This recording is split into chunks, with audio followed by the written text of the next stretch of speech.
everyone, so today we're going to be talking about 7 new manga that came out semi-recently that I tried. Normally I only do 5 of these in one video, but I had plenty of volume 1s, so I went ahead and just picked all of these and read all of them, and I'm going to give you my thoughts. So some of these are definitely more popular than others, but probably the most popular one right now is Oshi no Ko. So I'm going to start out by saying that I think that this is best enjoyed if you don't know anything about the plot. The only thing I think you should know is that this is about the idol industry. I am going to talk about it a little bit more in detail, so if you don't want to hear that, then go ahead and skip this part. The reason I mention this is because I tried my best to read this without knowing anything about it. But I did see some very vague mentions of things that happen in this manga, and that kind of affected my enjoyment of this first volume. So I do think it's best to just not know anything besides that it's about idols and read it. So I did really enjoy this first volume. I appreciate that it seems to be tackling some of the darker aspects of the idol industry. I definitely enjoyed the beginning of this manga and the end of this manga, but the middle part kind of lost me. Again, I'm not going to talk about it too much, but there are some elements in the middle section of this volume. They were just not interesting to me and honestly kind of annoying. So I do think that we're going to be moving past that, which I'm happy about. So really not a very strong criticism because, again, it does feel like we're going to be moving past that in the next volume. So I'm very happy to read more of this. The next volume 1 I read is Coffee Moon Volume 1. This is a Groundhog's Day story about a girl who is reliving her birthday over and over and over again until finally something changes. So I would say the best thing about this first volume is the art. There are several manga with this aesthetic that I notice. So I'm thinking of things like Shadow's House for sure, The Girl from the Other Side a little bit, and The Promised Neverland a little bit. So it's kind of dark and gloomy, and all these manga are about children who are in a situation that is not quite as it seems, and this one definitely fits in that category as well. My problem with this manga is that it's a mystery manga, but I didn't care at all about the mystery. If you're going to write a mystery series, you have to hook the reader from the first volume, and this completely failed to do that for me. The first half was okay. We were exploring the situation that the main character was in and learning about a couple other characters, but then about 2/3 of the way through, another character is introduced, and that kind of changes the situation, and I did not care for the direction it was going at all. It's not inherently a bad direction it's going, it's just not interesting to me. So I didn't care for this first volume. I gave it 2 out of 5 stars. I did write in my notes while reading that I would give it one more volume, but it's been a couple days since I read it, and I really have no interest in continuing at all. So this one, unfortunately, was not for me. The next volume 1 I read was Shonen Note Volume 1. This is about a boy entering middle school, and he has a great soprano voice, but there's kind of the threat of puberty looming over him.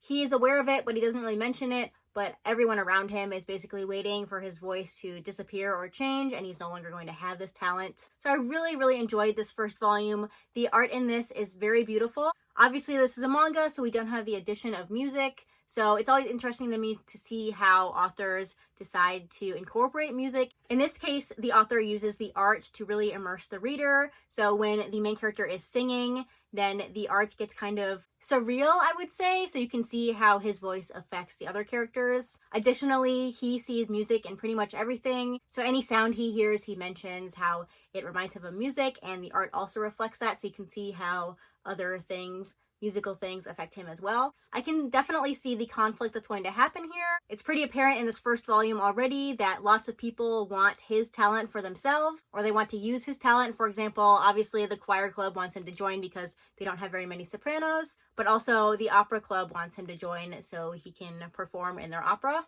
So far, the main character is kind of just doing everything that everyone else says that he should do, but I do think this is going to become a conflict in the future. Also, I can definitely see how this manga might explore gender and identity, especially since it's about puberty and your voice and your body changing. And the author has obviously written about those topics in their other works as well. So yes, I definitely enjoyed this first volume. I'm very interested in reading more. However, I know it's complete at 8 volumes, so I might just wait until all the volumes are out and then read it all at once, as I prefer to do. But definitely a volume 1 that I recommend. Speaking of manga that I completely recommend, this is very different, but next was Night of the Living Cat Volume 1. This is basically a typical zombie story, except it's about cats, and it's a comedy. So horror comedy is one of my favorite mix of genres, and I call it a horror comedy because it does have kind of the horror aesthetic, but it's not scary at all. It's mostly comedy, and it is very funny. I laughed out loud several times while reading this first volume. Basically, if a cat touches you, then you turn into a cat, and our main characters are trying to run away from that, but also they're conflicted because they're cats and they're adorable and they want to pet the cats. They don't want to live in a world where you can't pet cats. And honestly, that's incredibly relatable because if I was in this situation, I would just let the cats turn me into a cat. But that doesn't happen here. It's basically a typical zombie manga, so the characters are escaping from the cats. Also, the art is very good, like weirdly good for what this is. It's just a fun comedy manga, but the art is really nice. Also, I know this is just a volume 1 try video, but I did already read the second volume, and I loved it even more than this first volume. And I think volume 3 doesn't come out until October, which is devastating, but definitely one I recommend if it sounds interesting to you. If you like cat manga or comedy manga, highly, highly recommend this one. The next volume 1 I read is a manhwa, actually, and that is The Boxer. This is from Yen Press's new line, Ize Press. This opens with a coach looking for a new student to train. He thinks that he has found someone who is worthy of being his student, but later he finds someone else who is more interesting to him, and that's our main character here on the front. So I'm gonna go ahead and start by saying this was my least favorite volume of this entire video. This first volume is almost entirely just about bullying. I hate using the term boring when talking about a manga, but this was just boring. It was just pages and pages and pages of a character bullying another character. It's just a guy beating people up over and over again. My other problem with this is that our main character here is introduced as a boxing prodigy. He can defeat adults very easily, and if this is going to turn into a manhwa about our main character here who is going to professional boxing, and presumably he's going to enter a tournament and beat people up, if he already starts out beating up adults and being that good at boxing, that's not interesting to me. I don't want to read protagonists like that. I would rather read about a character who gets better at the sport over time. So already our main character is not interesting to me, and as I mentioned, all the other characters are not interesting either. We just have this one guy who's a bully, and this other guy who gets bullied, and then our main character who's just super stoic, and he's just really good at boxing. So yeah, I definitely have no interest in continuing this, especially not for the $20 a volume that this is. But I will check out this author's other work that comes out later this year, and hopefully I enjoy that one more than this one. The next volume 1 I read is The Country Without Humans volume 1. This is about a little girl who wakes up, she has no memories, but she meets this golem who feels as if its job is to protect her. And also there are other robots who are after her for reasons we are not yet aware of. There are also seemingly no humans in this world, so that's another element of the mystery. So this definitely took a large portion of the volume to hook me.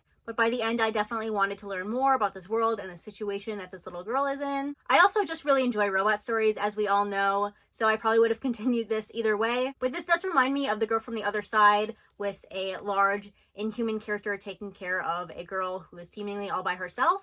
This one definitely starts with a lot more action though. The world building so far is very interesting. I'd like to learn more about the mystery, so I will definitely continue this one, but I don't feel the urge to pick it up right away. It's not something where I'm immediately reaching for the next volume, but again, it does have robots in it, so I will definitely read more of it. And the next manga I read was another atypical sports manga, so that was Wandance Volume 1. It's about our main character here. He kind of keeps to himself because he has a stutter, so he doesn't like talking around other people. But he meets this girl who is dancing by herself and immediately becomes interested in her and joins the dance club with her. So the art in here is very good. Obviously, if it's about dance, the art has to be clear and you have to be able to follow the dance moves, which this one does very well. It also seems like it's going to follow a pretty typical sports manga storyline with training and tournaments. And sports manga is obviously one of my favorite genres, so I'm very happy to read more of this. Also, as I mentioned, the main character has a stutter, and that is pretty rare in manga. I can only think of one other instance off the top of my head where I read a main character with a stutter. It will be interesting to see his growth because obviously dancing is about kind of standing out and drawing attention to yourself, and he is pretty reserved. I wouldn't call him shy, but he does keep to himself. He has friends, but he doesn't do anything to stand out or anything like that, so it'll be interesting to see how he develops with dance and that aspect of himself. I'm definitely very interested in reading more because it is a sports manga and I like this main character and the storyline so far. But this volume for some reason did take me a very long time to read, which is not a fault of it at all. It just took me a longer time to read than usual. And I usually prefer to binge series, especially sports series, so I might just wait until a few more volumes of this are out. So far there are 4 volumes out, but I might wait until a couple more of them are released before I read any more of this, but I am definitely happy to continue. So if I had to rank them in terms of the one I want to continue the most, I already read more of this, to one I want to continue the least, this is how I would put them, but honestly, these 3 are pretty much interchangeable. Oshi no Ko I will read more once the second volume comes out. These 2 I might wait until more volumes are out. But yeah, if you've read any of these, let me know what you thought of them, or let me know what new series you've recently started and enjoyed or didn't enjoy. But yeah, that's going to be everything for this video. Thanks for watching, and I'll see you next time. Bye!